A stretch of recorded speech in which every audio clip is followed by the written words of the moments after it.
Ikaw at walang iba ang kukulay at babago ng buhay mo. Ikaw ang gagawa ng kapalaran mo, hindi ang mga nasa paligid mo. Ikaw at walang iba ang kukulay at babago ng buhay mo. Ikaw ang gagawa ng kapalaran mo, hindi nanatili sa loob ng alos 2 taon. Isip ay nasa laya, katawan ko lang ang nakakulong. Ako'y palaging tulala, walang pake sa aking paligid. Akala ng iba baliw, di matino ang isip. Di nila alam ang tunay, dahilan ng pananahimik ko. Sa katerbang mga plano, tinatatak sa utak ko. Para paglabas kilos na lang at di na mga pa. Para sa pagsisimula ko marami nang magawa. Ikaw at walang iba ang kukulay at babago ng buhay mo. Ikaw ang gagawa ng kapalaran mo, hindi ang mga nasa paligid mo.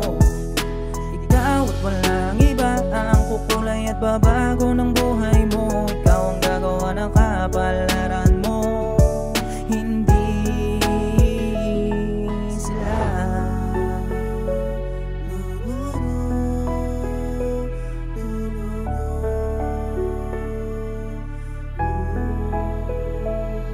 Edad na 27, parang wala na akong kakayaan na ipaalam sa iba aking nararamdaman. Natatakot ako, baka wala sa aking makinig. Masayain akong tao pero sa buhay tagilid. Laging lulong sa alak, sa diskarte walang balak. Madalas kong sinasabi sa kapatid kong pang-apat na wag mo akong tularan. Wala kang mapapala, matanda na ako, wala pa rin akong nagagawa. Lumipas ang 1 taon, nakipagsapalaran.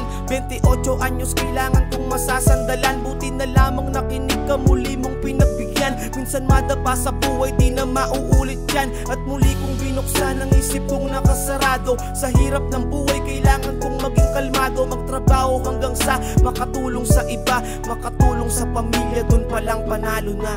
Ikaw at walang iba ang kukulay at babago ng buhay mo. Ikaw ang gagawa ng kapalaran mo, hindi ang mga nasa paligid mo. Ikaw at walang iba ang kukulay at babago ng buhay mo. Ikaw ang gagawa ng